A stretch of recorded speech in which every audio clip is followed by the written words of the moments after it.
Father and our God, we thank you. We thank you for the first service. We thank you for the second service. We thank you for the things you taught us in the first service. And we thank you for new things you are teaching us even in the second service. Father, please accept our thanks in Jesus' name. Amen. We thank you especially for your sons and daughters that join us today because of Preach Hunt. We pray and ask that you make their coming here worth their while in Jesus' name. Amen. That they will not regret coming here. Amen. That they will thank you that they came in the name of our Lord Jesus Christ. Amen. For the rest, O Lord, we pray that none of us will live here the same way. Amen.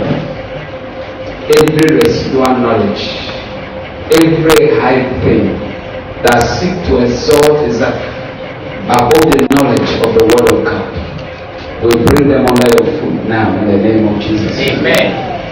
We ask that you be enthroned in this place and be enthroned upon the altar of our hearts. Amen. Let every form of distraction be silenced. Amen. And let your word bear fruit in our lives. Amen. In Jesus' mighty name we have prayed.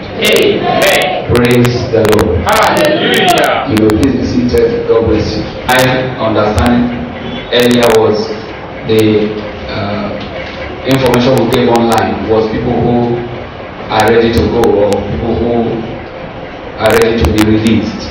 But I realized that a lot of us possibly left the church, was going to be preaching now. And I think, is that true? A lot of people. So but maybe what we'll do, maybe starting from Saturday will be a full day, then maybe on Sunday we'll just do only morning. Because what we need to cover, actually we can't cover within the period we have. That's the truth. But we just need to break. And because also we know that it's not everybody that is a full time, we can also begin to fix program on Monday, Tuesday, Wednesday. So that's why we just took Saturday and Sunday. And now it seems that our Sunday also is, some of us, our Sunday is preoccupied. So maybe after today, maybe next Sunday we'll just take 7:30 to 9 after the breakfast. Those who want to go can go. Those who want to stay can stay. Then Saturday we'll do a full house, a full period. Is that okay? I'm just looking at it. But we'll see how far we can go because what we have is actually much. Praise the Lord. Hallelujah. Praise the Lord. Hallelujah. And what I am going to be sharing now is one of the messages that Holy Spirit gave me. And I attempted or I wanted to preach it. But the Holy Spirit said I can't preach it where I used to be. That I must leave if I must preach this message. Now he has asked me or allowed me to preach it today, because actually the message is meant for men of God. It's not actually meant for everybody. It's meant for servants of God. And today I have the privilege of speaking to servants of God or prospective servants of God. Hallelujah. Amen. All the events have been recorded, so we'll be able to upload some of them on YouTube. And I guess you've all joined our social media. What we're not created is WhatsApp, because I don't like the WhatsApp is too distracting for me. It drains your battery and all kinds of things. So I prefer the Facebook, the Twitter, and the YouTube. The Medium is good too. So please, if you are here, you've not joined those platforms, please try and join. I've sent text messages containing the links. So just join. Not really because of this event, like I said earlier, aside from New Frontiers Church, we have other clients already lining up, waiting for us to finish this before we take up their own church. Hallelujah. So this is just the beginning. So even if you don't end up qualifying at the end of the hunt, which I doubt, you will be updated. You will be in the know of other programs, or other offers, or other opportunities that are going to be coming up. Hallelujah. Amen. Praise the Lord. Amen. And what we're doing today is just an introduction. Like I said earlier, after now, by Saturday, you will see that it will be a different ballgame. Those of you who have what to tell us, I'm sure you have them ready. Hallelujah. Because you will tell us. And today I'm going to tell you something. That's what I want to do. And when I tell you what I'm going to tell you now, I want you to take it like a sample. It may not be perfect, it may not be exactly. I see a lot of big pastors here, young ones. But this is what the Holy Spirit gave me, and it has to look like a sample.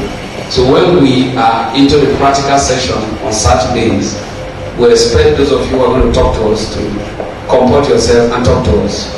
Maybe better than the way I'm talking right now. Hallelujah. I bet you must talk to us, because we will not be able to walk with somebody that cannot talk to us. The Bible says that when the foolish man keeps quiet, he will be mistaken to be wise. Is that not true? Yes. So when a man talks, even if we don't reply him, we begin to end. The judges, you may not know who are the judges here. The judges will begin to say, this one can't work with us. So from your mouth, you have a judge. That's what the Bible says. The Bible says from our mouth, we just, okay, he was talking to that bad servant, the unfaithful servant, that says that you gave me one this day. I know you are not style man, you're a wicked man. So take what is okay. So you know I'm a wicked man. And you didn't put this by your mouth, from your mouth, you shall be judged. So the truth of the matter is that at the end of the day, really, the things we said from our mouth, God is going to judge them. So if you are speaking, it is out of the abundance of who you are really. So you can't say that we don't know you and how did we conclude. I sent a young man, an evangelist, to get a job with one of the biggest bishops in West Africa. He called Latana Bishop. The guy went there, had connections there, and the guy went there, and they kept him sitting for hours. The person that was to interview him was walking up and down. He didn't know the person. Then finally, they said you should call him in. When they called the guy in, the lady that was supposed to interview him just said to him, you are very arrogant. We can't employ you. We don't work with arrogant people here. Hey, sorry, my man, you don't even know me. I've not seen you this morning. No, you don't need to know me. You don't need to see me this morning. But I've seen you. And you are very arrogant. And if you call yourself a Christian, sir, I advise you, when you go home, go and repent and be humble. The guy was shocked. He called me. That pastor, see the person you sent me to. I don't understand. The woman didn't know me, just I'm arrogant.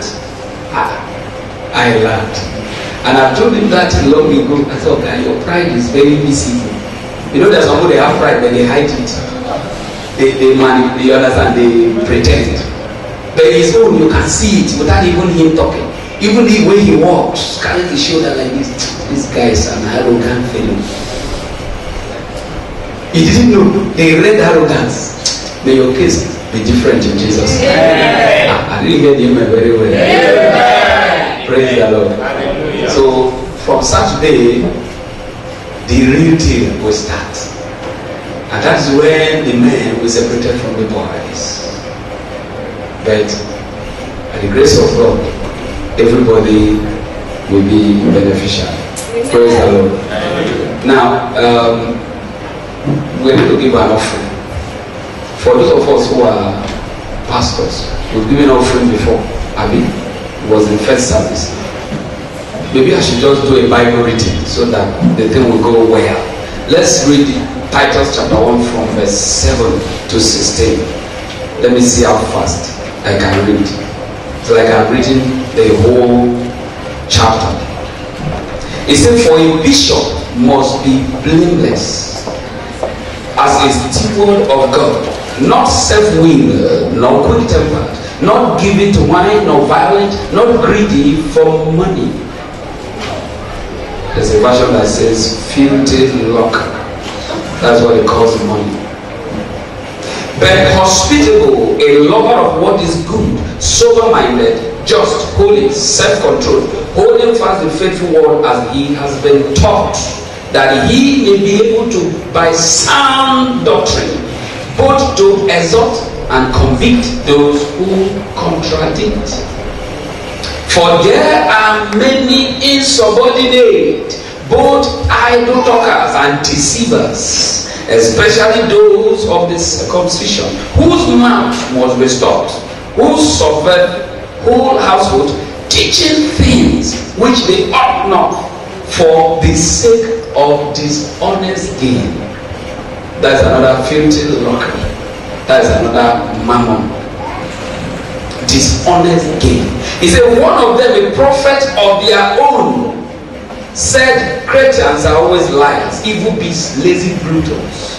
He said, this testimony is true. Therefore, rebuke them sharply, that they may be sound in the faith, not giving heed to Jewish fables, commandments of men who turn from truth.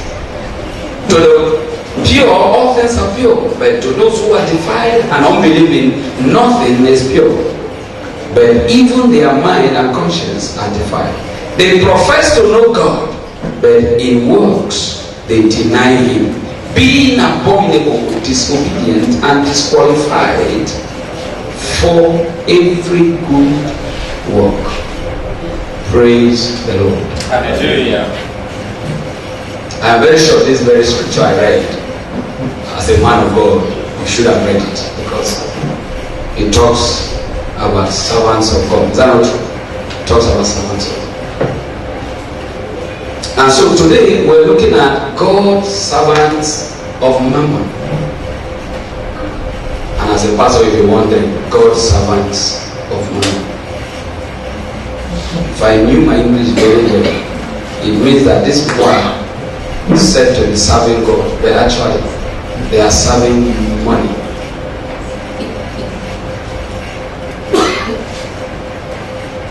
It is worrisome to see men of God run churches with man-made doctrines crafted from worldly wisdom. 2 Corinthians chapter 2 verse 2 Corinthians chapter 1 verse 12. More worrisome, however, is the common trend of men of God turning aside after filthy lucre. And I'll read this in 1 Samuel chapter 8 verse 3. Filthy lucre, dishonest gain.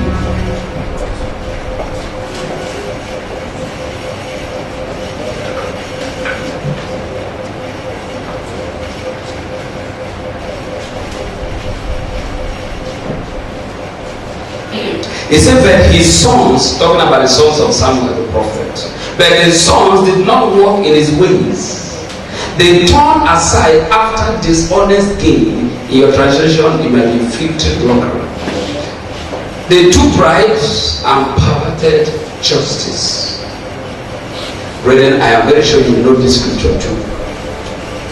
But what you may have overlooked in this very scripture is that it was because of this that the children of Israel said that they need a king. Did you find it in the Bible? This is the reason.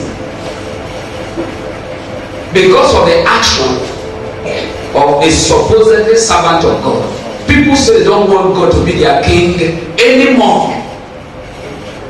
And if you look at Nigeria, it's already happening. Except you are not an evangelist like me, you don't go out to talk to people. People are fed up of churches. People are fed up of men of God. You can sit down and think that, oh, people love me. It's a lie. People look at us, men of God, as if we are criminals, crooks. People are no longer interested in the word of salvation because of what they felt. Our attention, our focus is money. As I was taking offering a while ago, somebody will be thinking, we have taken offering before. That's why I first of all told you, because that's the way the mind works. We took offering in the first service. Why are they taking offering? We're taking offering again because there are people who didn't also come for first service. And they are disconcerted, so they will give. But I also told you that I gave in the first service and I gave again. And if you call another, I will still give. Because I know that, as somebody told me, as I said, money is needed in the work of God. I mean, without the money, the gospel will not move. Why? Is money God? No. Money is a means of exchange. If I need to buy equipment to start a church, I cannot go to the man selling the equipment in Alaba International and say, I speak in tongues and say, I command you, give me drum set now before I change my mind. Give me that guitar and the keyboard. I need to give you cash. It's a means of exchange. But money is not supposed to be our God. It's a means, something we use, our servant. But people have turned it to their God. So when I talk about money, don't get me wrong. Money is needed, but money is not the focus. If you want to print tracts, you need money. To pay for this fan to blow, you need money. You need to pay people. You need money. If you want to buy land and build church, you need money. If you want to pay the rent of the one where is the rent, we need money. You cannot go to your landlord and say, landlord, who am I? You say you are pastor, so very good. Now we are not paying you rent again. What will your landlord look at you and say, this pastor doesn't come? You have to pay money. But money cannot become our God. Say to your neighbor, money cannot become my God. It's not possible. Money cannot control you. You see, you cannot control who you serve. If you begin to serve money, money will control you. If you serve God, God will control you. So don't be surprised when God no longer controls some men of God, because they are no longer serving God. They are serving money. Now, lucre is from the Hebrew word bitza. You know, lucre is L-U-C-R-E. It has an Hebrew origin. And it's used to describe materialism. Materialism as in dishonest gain, plunder, covetousness, profiteering, not for God. You're not supposed to try for God's servant to profiteer. Let's read 2 Peter chapter 5, verse 2. 2 Peter chapter 5, verse 2.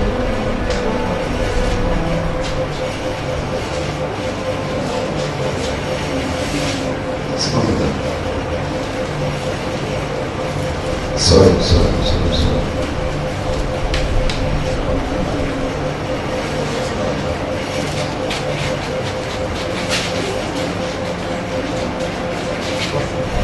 First Peter chapter 5 verse 2. It said, shepherd the flock of God which is among you, serving as overseers.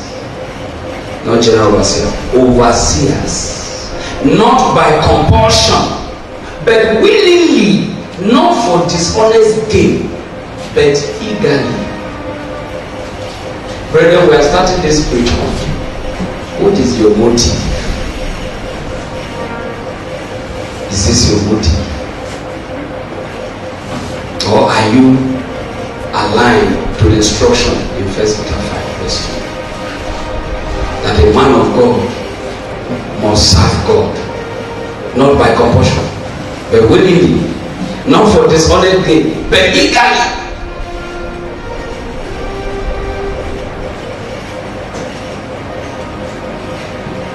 Who were these some men of God in the Bible that we can take as an example? Let's take just two.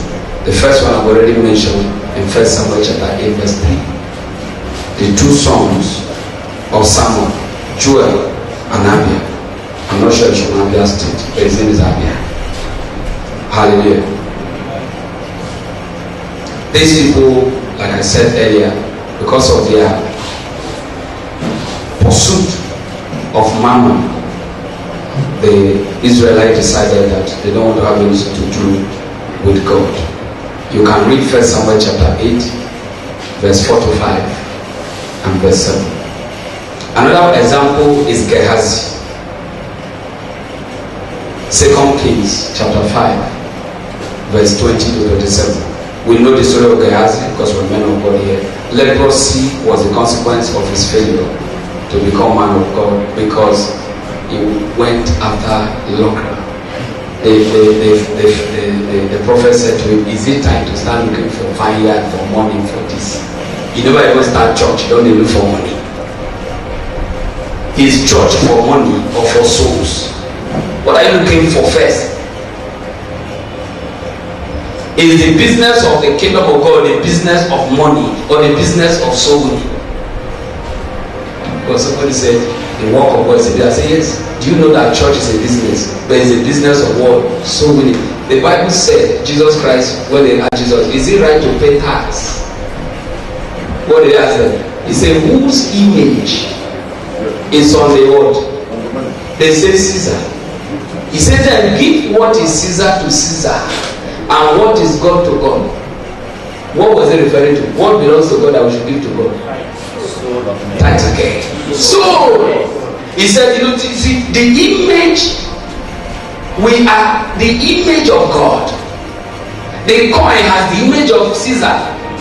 God does not play with our soul. The Bible says when one soul is won, that the heaven is at God with joy. That is how one soul is more valuable than the whole world, all the material in the world joined together. Do you know that? Even if it's only you that is in this world, Jesus will have still come to die for you. Yes. That's how valuable you are, brethren. But is that what we see now? We see men of God navigating towards money. If you have plenty money, you get titles in church. You get posted to become a pastor. I had a very serious laugh once where I'm coming from, where a man of God, or a member of the church, because he works in one of these organizations where they have enough money, whether those monies are real or not, but they are government money. And the guy was just throwing money around. Before you know it, they said to go and start in parish. The people who were in pastor, who are graduated from Bible college, whatever, they are pastors. They were still deacons and whatever. Before you know it, the guy don't become a, before you know it's a full pastor. Before you know it's the area pastor, they move out. The man will buy land or buy land back in the churches in the building of God, they are bought with this money. I laughed. Then one day we were just talking. I used to go to that church to teach their Bible college. So we were talking with someone. The guy said, that church. He said one of his friends invited him to the church. He said when he listened to the pastor, after the pastor finished preaching, he said to himself, I beg, my pastor is, they are the same church, just different branch. He said, I thought my pastor didn't know anything he's doing, but this man doesn't have anything to share. Yes, he didn't have anything to share, but he has money. And the money is what took him there. Brethren, is that what church, this thing where salvation, is that what it's all about? Somebody that's supposed to just be maybe an Aaron or somebody that's just an enabler, they make him a man of God. Somebody that doesn't have a calling because he's throwing money around. Even though the money, the sources are not even too clean. Somebody say when they bring the money, we put it on the altar, we certify it. There's no scripture I've never heard in Christendom in Nigeria. There is a, if you bring money that is not good, we put it on the altar and it will be sanctified by the blood. Have you heard that before? They will just sanctify the money by the blood. So if you collect the money as a bribe, just bring it to the pastor and say, Pastor, and bribe was no problem. Blood, sanctify. Or you don't put it in account. You heard it before. So when I hear this kind of thing from very senior pastors that senior, so when I look at them and say, is it different Bible, brethren, we are reading, or this Bible? And evil money, a money that is from questionable source, you say it is sanctified. So they say, I say it's true, maybe because there's nothing that Jesus' blood cannot sanctify. Because you know, they are men of God, they're very sharp with scripture. They say, okay, are you saying it's not sanctified? Is there anything that the blood cannot sanctify? It's not true. Yeah? No, can you answer that? No. The blood can sanctify. Okay, you are right. Don't meet, if you meet some pastor, they will mess you up. They will just turn scripture. You say, will say, you will look and say, you didn't just say, pastor, it's sanctified by the blood. The blood can sanctify. Every sin is covered by the blood. There's no sin, even if you kill human being. So the person not even kill human being, the money you collect, you say it cannot be sanctified. The same God that sanctified the man that killed human being, can it not sanctify ordinary money that was stolen? Brethren, the same can sanctify. So they sanctify, put it in the offering. In this country, we hear all kinds of messages from all kinds of men of God. But we will not be like them in Jesus. Amen. Amen. It didn't sound like so. Some of us want to be like them. I say we will not be like them. Yeah. Praise the Lord. Hallelujah. Now, whoever will become a servant of God is one to stay away from filthy lucre or materialism, which is, both of them are offsprings of mammon. Mammon is called riches. Now, brethren, know that the Bible in the book of Deuteronomy chapter 8, it didn't say that God gives us power to make riches. What did it say? So that means there must be difference between wealth and what? And riches. So when I asked somebody one day, I said, God created everything in the universe. I said, did God create money? What's the answer? Did God create money? No. And someone said God created everything. So there are definitely things that God did not create. But the people He created them. God didn't create money. It's human beings that created money. Hallelujah. Amen. It is called unrighteous mammon or unrighteous riches. Luke chapter 16 verse 11. Why is it called unrighteous mammon or unrighteous riches? Because they deceive and they lead to false security. And they can down the soul. When people have money, at times you see the way they walk. They walk as if they are on top of the world. It's deceit. Money can't save anybody. It's only Jesus Christ that can save. Acquire all the money in this world. If you don't have Jesus Christ as your Lord and personal Savior, you are going nowhere. If you like, use your motto, use your heart, dash pastor. Pastor can't even hear you. Because on the last day, everybody will stand for himself. Hallelujah. Amen. Hallelujah. Amen. You can read the book of 1 Timothy chapter 6 verse 9 to 11. 1 Timothy chapter 6 verse 9 to 11. There's a warning to those who believe in money. Luke chapter 12 verse 15 to 21. They keep warning us, those of us who believe so much in money. Matthew 13 verse 22 keep warning us about this issue of money. Now, let's look at the characteristics of mammon servants. Remember that we're looking at God's servants of mammon. How do we identify? The brother says, by their fruit shall you know that I tried the word of God. I told the man, I said, when you see a man of God preaching on the altar, I'm preaching now. And then you see me in my quiet place, in another level, I am two different persons. Would you call me a genuine man of God? I preach powerfully, I do this, I do that. And then the next time you see me, I'm cozying around with some girls around, some funny, or maybe you see me in a beer parlor. And if you tell me, I'll tell you, show me the Bible where God says I should not drink beer. And you look at it, it's a true, God didn't mention there. He said hot drink, oh no, he didn't use hot drink. And wine, they say wine, there's excess, but I didn't drink excess. And then I say, okay, but this is not the gospel. Do you know that is not the gospel? People, when we enter into this realm where we're going, you guys will be surprised. You know that most things that we are preaching is not even where we're going. It's not the gospel. Drink and wait. If you drink and fall inside God, that's your problem. That is not the gospel.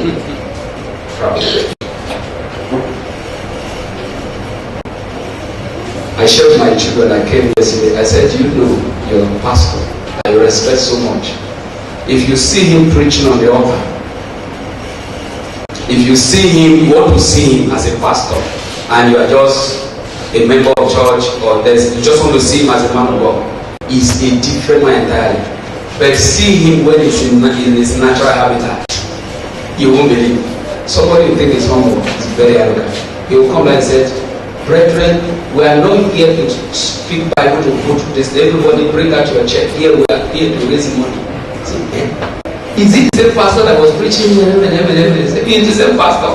I said, this is lie, this is deceit. The same man that as he's preaching is like, he cannot be angry. You see him raining curses on people. I mean, let me curse. Started a church once, and the guys that met there was one of the HODs. Small thing they threatening the workers.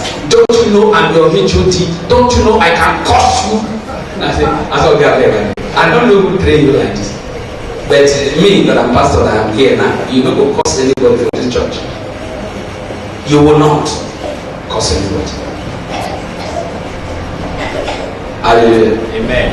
And then one of my pastors says, he was in the church, I'm not mentioning church name now, and then the person in charge says, let all of us pray, everybody pray. Any pastor, any man of God that is eating the money of this church, let the person die in 7 days. Prayer. The guy said, he not pray. I said, why he not pray? He said, now wow, he was afraid. I said, pray. I said, that is church in Nigeria. Is that not the Nigerian church? But for you, I know some of you, you like those kind of prayer. Die. Let them die. And I asked the person, I said, who has the right to eat God's money and who doesn't? I don't ask yourself that question. Because people are just wishy-washy. Who gave you the right to chop God's money and me, I don't have right? When I eat it, I'm a thief. When you eat it, you are the owner. Stop deceiving yourself. You are not the owner. God's money is God's money. And after you ate God's money, you now say they should pray for those who are eating God's money. But you are eating God's money. So how can we pray this prayer? Are we in a witchcraft gathering? COVID, or this is a church? And then one day he says, all of you who are in this program, all of you pastors, I'm talking to pastors, these are pastor program I'm talking about congregation. He says, all of you pastors, if you have a plan to leave this church in the future, don't eat this communion. If you know you are not going to leave this church, eat. Me and one of my friends just put an eye in a pocket and say, oh, waka. Say, can you imagine? Before I became born again, I used to live in the village and I used to worship idol. I eat chicken head. And after that, I was in the Catholic church where we do Alpha and Omega. I was in the commit sin. Finally, God now saved me. And I enter the church, they want to turn me back to an idol worshiper. Turn me to an evil man that will be cursing and killing and looking for a way to, they want to put me to a cult. Communion is the body of Christ. The bread represents the what? The broken flesh. The wine or whatever represent, the cup represent the blood that was shed on the cross of Calvary. And Jesus is inviting everybody to come and eat it. He said, if you don't eat, you will not have part of it. Now you told me that if I have intention of leaving this church, I should not eat the communion. Now your communion, now you get part. Now your body the slaughter for butter. Now you get communion. I'm sure that if a woman may get communion, not to eat her. Or they will just say, when you want to eat communion, queue up. How much are you bringing for your communion? They will be selling communion all over Nigeria. Jesus will even say, look at when Jesus went to wash Peter's leg. He said, you can't wash my leg. He said, if I don't wash your leg, then nothing concerning you. He said, then wash my whole body.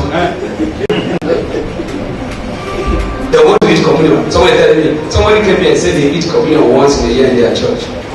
Somebody said if it is not 7 o'clock, they can't eat communion. There's nothing I've not heard in my life. I said, look, there were days where people came to me in the daytime. They had issues, death and life issues. I just said, my wife, bring bread. We bought coke, we bring bread. Deliverance came. In the afternoon, I said, what are you guys talking about? Do you know how powerful communion is? So I was eating communion 7 o'clock. Or I was eating once in a year. Not to what I never hear from Nigeria. And all they are trying to do, if you see this men who are doing it, they look very sanctimonious. Our Father, God bless you. Yes, you can't communion, you are not qualified. Sit down here. Yes, my daddy. Those of you can eat, come this side. Go this side. The body of Christ, they are discriminated. They don't want us to eat it. The Lord will have mercy on them in Jesus' name. Amen. Now the characteristics of mammon servants. The book of Matthew 23 verse 15. Matthew 23 verse 15. He said they go to lengths to gather unsuspecting souls for the sake of material benefit from them. Did you hear that? So begin to, as I'm talking now, begin to check yourself. It's like gauging your thermometer, gauging yourself. They go to what? Lengths. So you begin to see where some of you think people are doing the work of God, they are not. They go to lengths to do what? To gather souls. But what is their intention? So that they can defraud them. And so if you are of no financial benefit to them, you are a valueless soul. Or you are an encumbrance. Because you don't have what they want to chop. Hallelujah. Amen. Did you read it? Let's read it. It's in the Bible. Matthew 23, verse 15. I'm sure by next time multimedia will work. They're having a little challenge. Can somebody help us read, please? Because we have Bibles, don't we? Yes. He said, woe to you, scribes and Pharisees, hypocrites. He said, for you travel land and sea to win one proselyte, that is a soul, a convert. And when he is won, you make him twice as much a son of hell as yourself.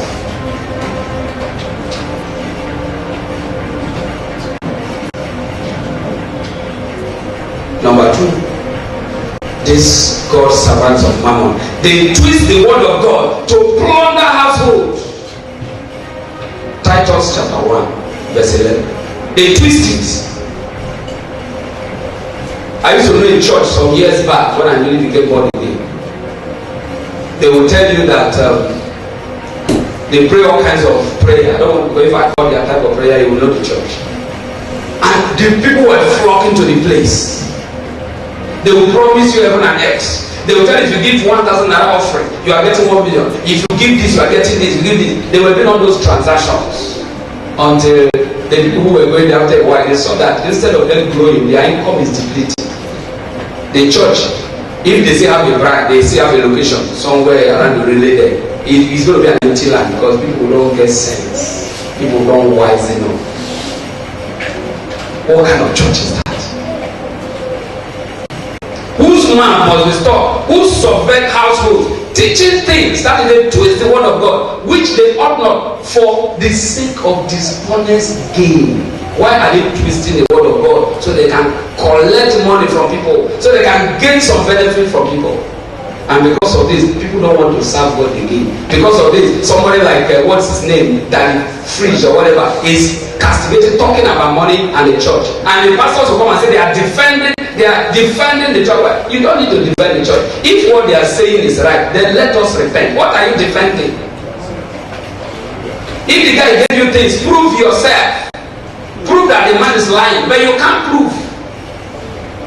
You think the same way you deceive your congregation, you can deceive the whole world. People are wiser now. Internet has opened everybody's eyes.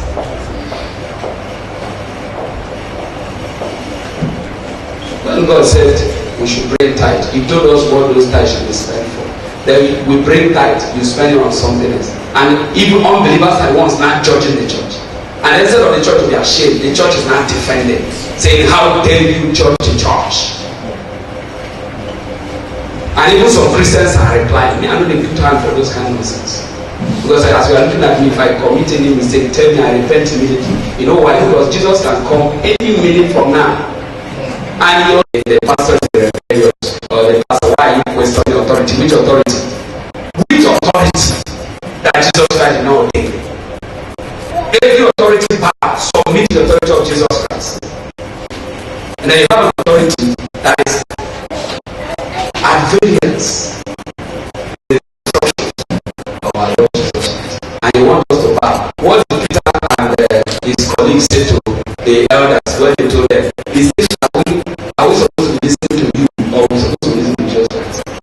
I might come in our time for us to ask some men of God, am I supposed to listen to you or this spirit? When I share some things with people in the church, I used to attend, they said, what am I talking about? How can I think that the person that is Oga at the top is making mistake? I now said to them, if the Oga at the top, senior to the Holy Spirit, that told me that what he's doing is wrong, Holy Spirit told small me that what a big man of God is doing is wrong. And he was saying that to shut up. So I now asked them, is the Oga at the top superior to Holy Spirit? Or if the Oga at the top speaks to me as a child of God, and Holy Spirit speaks to me, I can't go to the bed because not every man hears the Holy Spirit. And then I'm not to ordinary man of God. Or if there's a possibility of someone to lie, who do you think will lie? Is it the Holy Spirit that will lie? The man of God? Is the man of God that will lie? Because he's a human being. Holy Spirit cannot lie. And I told them, and they said to me, when did you become a pastor? We are talking, you are talking. Who will pay your school fees? Praise the Lord. Number 3, they starve the congregation of the truth so that they can feed themselves fast with the Lord. 1 Peter 5:2. The book of Jeremiah chapter 3 verse 15 says that God will give us a path that will feed us with understanding and knowledge. Rubbish. Like the woman said, he said the man, he said for how many, they said the man of the he said she didn't get one message. The man was rambling. He said he did not quote one scripture. Yet the church was filled to the brim. If you raise one prayer, they drop prayer point. This one is the mighty moving miracle. 1005, everybody come. This one is, that's what it will be. Till 3 p.m. The girl was waiting for one scripture to open. The Bible she carried it back like that. They didn't open the Bible. How can you do service from morning to 3 p.m. and you couldn't even quote one scripture? Is it a church? And then when some people begin to use the same Bible we're reading and begin to attack us on Facebook, the men of God rise and begin to defend. What are you defending yourself for? They are using the Bible. You go back to the Bible. Are they right or are they wrong? If they are right, then we must repent, because there is no guarantee that because you are not a big title man of God, then you must enter heaven. Jesus Christ says, except you repent. He's giving all those Galileans, I think that's the book of Luke, that were crushed or whatever, in the whatever Siloam or whatever. He said, you think they are the worst sinners. He said, except you say repent, you shall surely likewise perish. But I know some people, they go to a level where they believe they are men of God, they can't perish. If you don't repent, you perish. The kingdom of God does not belong to your father or your own amiity. The kingdom of God does not eat bribe. The money I used to deceive pastors, the money I used to buy chairs in the front row, it will vanish here, it will expire here. In heaven, there's nobody can bribe. Angels can't take bribe. Those angels, they don't take bribe. Hallelujah. Amen. Ezekiel chapter 34, verse 23. Please, can we read it? My time is actually up. Because I want to keep you here more than necessary. Somebody help me read, because 34, verse 2 to 3. Yes, 34, 2 to 3. Son of man, prophesy against the shepherd of Israel. Prophesy against the shepherd. Shepherd is pastor. Yes. Prophesy and say unto them, thus saith the Lord God unto the shepherds. Woe be to the shepherds of Israel that do feed themselves. They feed themselves. Should not the shepherds feed the flock? Just hold it there, please. You're supposed to be like, did you see that place? Now let's explain why are shepherds feeding themselves instead of feeding the flock. Why would a man of God have 5 cars, 10 cars, and even the ministers that are working on that, they are trekking? When you say members of the church, the ministers that are close to him, some of them are sleeping inside the church, they don't have accommodation, and they say we should not talk.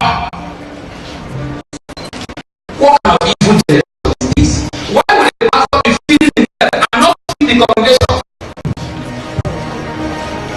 Would a man of God have 5 cars, drive 5 cars at once?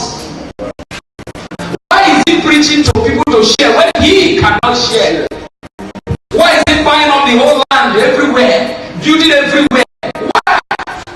Using the name of the church to accumulate wealth for him and his own children yet unborn. And he says to the other pastors, your reward is in heaven.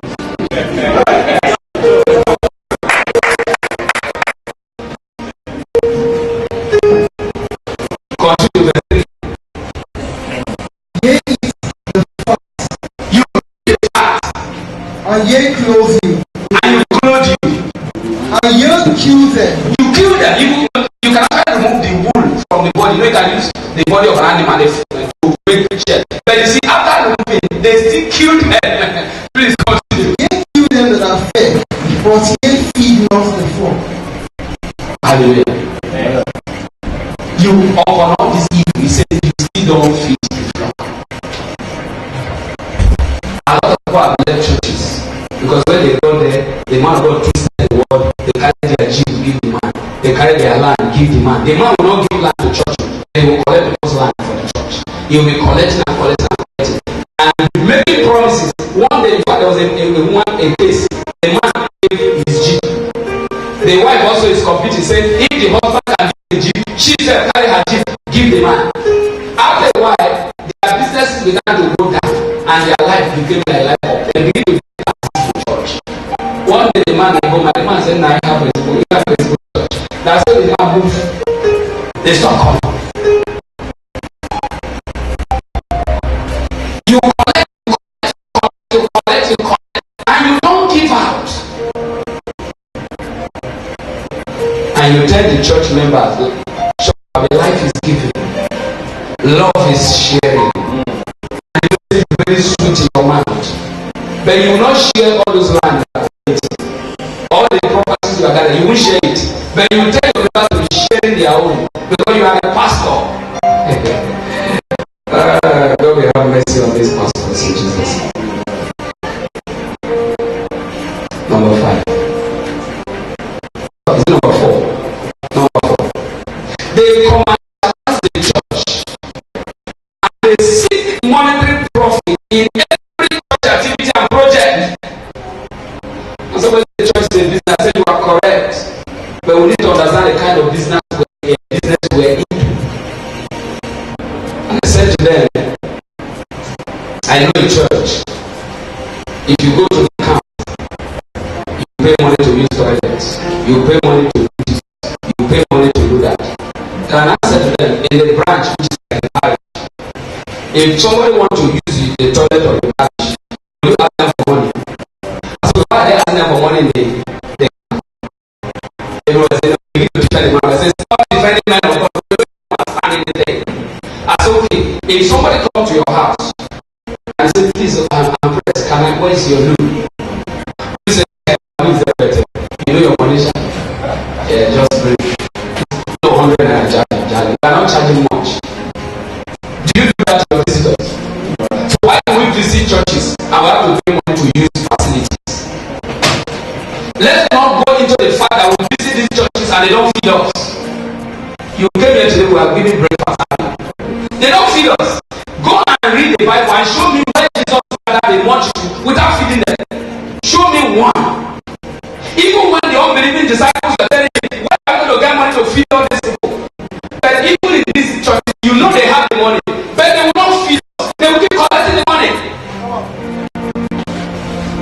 There's someone who say that if 1 million people goes to the camp, that the camp cannot feed 1 million people. You have not considered. I am an accountant by then. I was teaching churches to the high level. I was in a church and somewhere an accountant stole 4.something million. I was in a church and saw a church where one man would give offering 260,000, midweek offering 35,000 regularly. A man. I was in a church where the minimum tithe the man pays every month is 100 million. What are you talking about? Now you begin to think church, like, what are they doing with these monies? What do they do? There's this church, people will gather, they say, they will leave, they say, go and buy. They will now build market all over the place. They now turn the church to a marketplace. All the money you keep gathering, you keep telling them, if the givers that are blessed. The church doesn't want to give. The givers that are blessed, keep giving the church. The church is the collector. You give. So anything you want in church is not for free. If you want to urinate, pay money. If you want a place to lay your head, for visiting me, my guest room is 10,000 naira per night. Then you are my visitor, Shafet, you pay 10,000. And the Christians, even from Pastor, they won't say it's wrong with it. It's normal. That's how they want to run their church. I say, we visit their church. Why don't they name the church their name and see whether anybody will come? Why don't they say they are the Savior and see whether anybody will attend their service? Why are they using the name of Jesus Christ? If they think they have a brand, why don't they remove the brand called Jesus and use their name? The church of so and so. In the name of so and so, anybody that comes to the church must pray in my name. Let's see whether anybody will gather in their church. They are using the brand name Jesus Christ and they are doing rubbish with the name. And they say we should not talk. And then when unbelievers are judging us on the social media, some people that don't even know where the Bible is, you know, they are Christians, they carry Bible, they read that. I told you, you carry Bible, they read that. Some of you have made Bible your idol. You put Bible on your clothes. Is that what the Bible is meant for? And then they say, talk, they say, don't talk. Say, wait. Those days who are in the world, we say, die now once. Wait till you want to. You know the person you are serving. If you know the God you are serving, the Bible says you should not be afraid of anybody. You should only be afraid of God. Not a human being. And a human being not hide under God and be deceiving people and be scaring people with curses, with prophecies, with all kinds of I feel it now. The Lord is saying to me, what did the Lord say to you? Shut up. Lord didn't say anything to you. That is why most of them, when they make prophecies, they are particularly prophecies. It doesn't come to pass. They are deceiving Nigerians. Because Nigerians who read Bible, Nigerians will not even hear from the Holy Ghost. They expect this man of God to hear for them. If you hear the Holy Spirit, you know those prophecies are from their belly. God didn't give any of those prophecies. Somebody said the day one of them prophesied that Nigeria will win match. He said that was a match they trashed Nigeria. Like some people prophesied that what is it, the American president will not win. The thing is scattered. Some prophesied say, I give you how many days they will die. Even the governors they are prophesying to die, they are unbelievers. They are not dying anything and they are not dying. Because God didn't send them. God didn't send us to kill people, brethren. God sent us to save souls. God didn't send us to curse people. God sent us to bless. So don't, because you want to collect money, be twisting the thing. Because we go to school and we read the Bible too. Hallelujah. Amen. They commercialize the church. John chapter 2, verse 13 to 16. They commercialize the church. Everything in church is for profit. A church is to build. You know when the children church, where children play, this swing, you build it, they call it playpen. You do swing, you do all this, have a slide and all that. And then which bouncing castle, which normally you see at trees. And when you are coming from church, most of the time we don't have children say, Daddy, I want to go and play. You pay money to them in Mr. Biggs, your children will bounce and then you carry them home. I mean, okay, let's build it in church so that children can be playing. And then somebody else that is at the top, we now hear that the person has built a very big one. But before your child can enter there to play, you pay like 2,000. And I said to them, they said, where is the mommy? I said, is it anybody's mommy? That is not a mommy. They said, you know who you are talking about? Who is a mommy? Is that a mommy? I said, as any child, as a child, when your mommy buys you a toy, does your mommy ask you to pay money before you play with your toy? I said, so that is not a mommy. Forget all these things, mommy. Which mommy? My mother is in the village. Mommy call. Mommy. You build something for children to play with. And you are supposed to have built that thing with church money. People are so seed. And then you begin to collect money from children. Even if you are collecting money from adults, you don't even get respect. Children to play. You say children, their parents should pay money.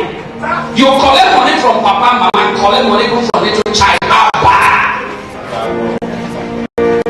And then you tell us that heaven is the way. Which way? Now money is the way.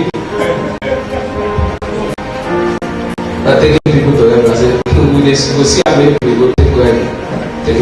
You yourself are telling people, are you going there? You are like a signboard pointing people, but you know you are not going there. Because you know what you are accumulating. When you are accumulating something on earth, it tells us one thing. You believe that this earth will not vanish. You believe that you live there forever, like our Jehovah Witness. Now here you will stay. Now you will be the ballet. We will come back and meet you. Because of time. They are greedy. This one is number 5 now, right? They are greedy of gain, and they are never satisfied as they keep collecting, and they will not give back. They are greedy. We're sharing outside, so young men there. We're trying to compare remittances in churches, very known churches. One of the church used to do the remittance, their tithe remit, the parish remit 70%. Somebody will come to your church, parish, and pay 100 naira. You remit 70 naira, and you keep 30 naira. And as if that was not enough, they just increased it to 79%. So the parish will keep 21. I'm not calling the name, but when they give me, you know I'm talking about it. The parish is now collecting 21%, and they will remove 79. Meanwhile, there's another one, is also one of the old churches in Nigeria. They collect 80% tithes. And when I was speaking with the pastor, that when they collect 80% tithe, how do you pay rent in your parish? He said that that's why we get problem for paying rent. When the driver said we go and look, he said, wow. I said, God is not wicked. Do you know that if God built a church that is this size, maybe only 6 people, God will provide 6 people that will take care of the rent, take care of everything. Do you know that? God is not a bad God. God is a master planner. God does not throw people into confusion. Some of us went into ministry and we went into confusion, borrowing money. I once did a job to pay rent as a pastor. We went to an area meeting. They were like, some flavor the pastor were complaining about money. They say, Pastor, what about you? I don't have a problem. They say, how do you pay your rent? I said, I do a job. One of the pastors was laughing. He was laughing. I said, look at this child. He should have become pastor. I said, this one doesn't even know what's waiting for him. Because as he was laughing, Holy Spirit told me that this one is closing up. But I didn't tell him. Because I used to tell them I'm not a prophet. Because all the preaching you hear, you talk. Do you know, it was not up to 6 months.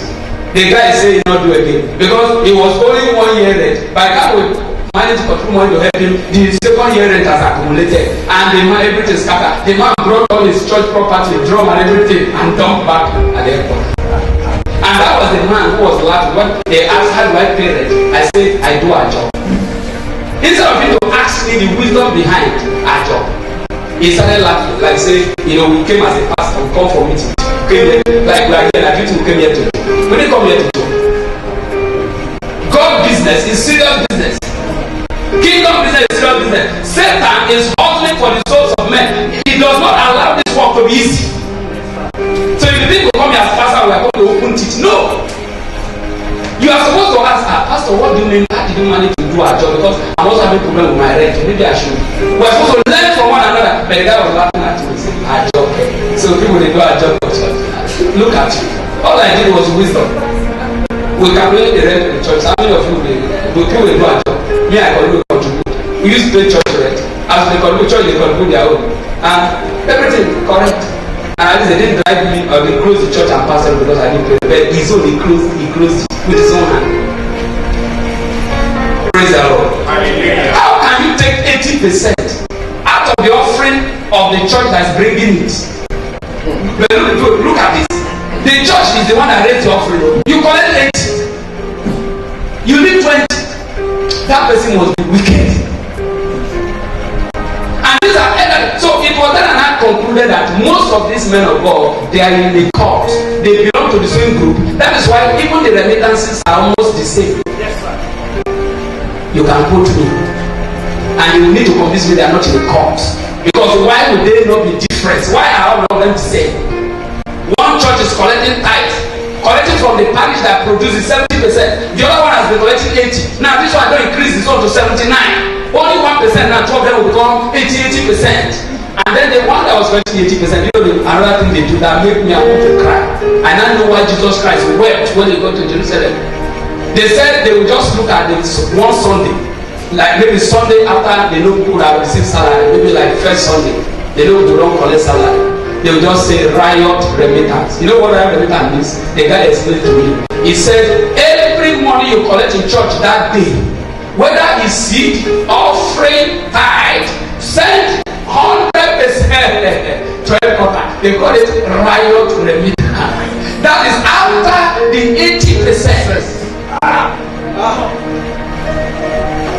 So you now understand why if that man is complaining about church and money, all of them will be attacking the man, because that is what they are all doing.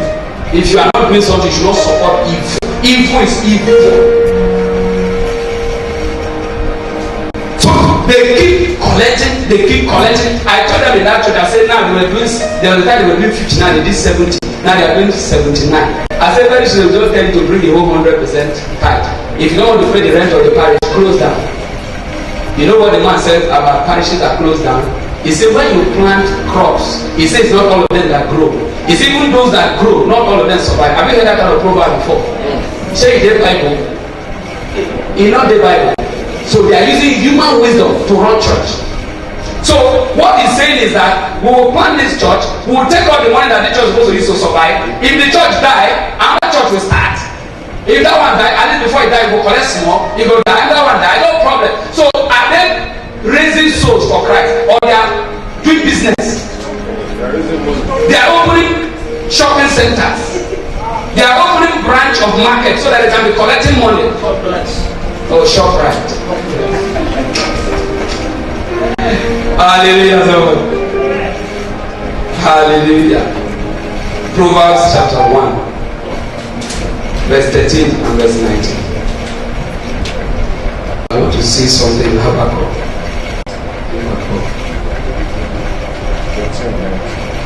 Proverbs 1, 13 and 19.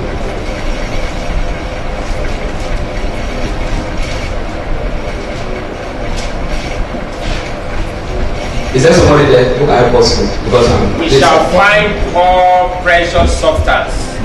We shall fill our houses with spoil. 14. Cast in thy lot among us. Let us all have one pot. 15. My son, walk not thou in the way with them. Refrain thy foot from their path. Did you hear? Cast your lot, bring your own. As you are bringing your own, I will bring my own. He said, don't go and join those people. Don't even try it. Now look at Habakkuk chapter 2 verse 5. He says, indeed, because he transgresses by wine, he is a proud man. And he does not stay at home because he enlarges his desire as hell. And he is like death and cannot be satisfied. He gathers to himself all nations and heaps up for himself all people. So don't be surprised when people are gathering people, always gathering people. They are not gathering them because they love them. They are gathering them because they want to collect something from them. They are like debt that doesn't get satisfied. That is why after they collect 50, they start collecting 70% tithe. Now they're collecting 79. Very soon they collect 100. After then, only God knows what they will collect. Hallelujah. Amen. And all this are because these people are not really servants of God, but they are God's servants of mammon. They are inside the church, hiding under the church to serve money. Everything they do is money. That's why they can say, let us pray. Anybody that eats this church money, let him die by 7 days. They are praying for people that eat. They are always interested in the money. If their heart is interested in Jesus Christ as they are in money, I'm sure the whole of the world will have been evangelized. Souls will have been saved. But they are more interested in the money. To the last goal. And this is where I round up. 1 Timothy chapter 6 verse 9 and 11. A word is enough for the wise.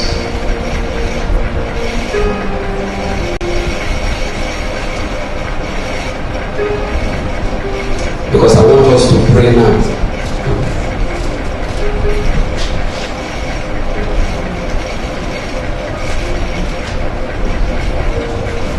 He said that those whose desire is to be rich they fall into temptation and a snare, and into many foolish, harmful lusts, which drown men in destruction and perdition. He said, for the love of money is the root of all kinds of evil, for which some have strayed from the faith in their greediness and pressed themselves through with many sorrows. But you, O man of God, flee these things and pursue righteousness. Who is he addressing? Did he address those who have money? He said, O man of God. But O man of God, flee these things and pursue righteousness, godliness, faith, love, patience, gentleness. Let's bow down our heads. As I was talking to you, I was talking to myself. One day, a very great man of God, or a great teacher in this land, that is from Boko, or minister from Boko, came to preach in a very big man's church. After the man preached, the big man decided to give his life to rededicate his life. The members were like, why would our senior pastor be rededicating his life to Christ? This man just came to preach and is a nobody. The man was a nobody, but the word of God is mighty to save. Please, let's pray. You are here, you are part of the preach hunt. But what is your motive? What is your motive? What is driving you? Are you the type that supports evil? Are you the type that sees evil and you will not speak up? Not speaking up is what has caused Nigeria where we are today. Because the Bible says even if you are not doing evil, if you are encouraging those who are doing it, both of you will stand the same judgment on the last day. If you are the one that takes pleasure in the ones that are doing it, you will not condemn these men of God. It means you are with them. You will not see anything wrong with this evil that is going on in this land. That our churches have been turned to a marketplace. Then you must be one of them. But remember what God said in the book of Romans. That if you encourage these things, if somebody is doing bad thing and you are encouraging the thing, the same faith that will befall that person will befall. Or if you are the type that is doing that, brethren, we need to repent. I used to tell the people I pastor, as if you see me doing anything wrong, please call me. Just say to me, pastor, I need to see you in private. Tell me what I'm doing wrong, because I must repent. There is no place in the Bible that says once you are a pastor, you must make heaven. That means that a pastor who does not repent can go to hell. And so when I have somebody who corrects me, that person is my best friend. You are here today, I didn't come here to judge anybody. I came here to share what the Holy Spirit gave me. And what he said, I couldn't preach where I was. That if I must preach this word, I must live where I was. Now I am free to preach this word. And you too, you can be free. The only way is Jesus. You are here and you are not born again.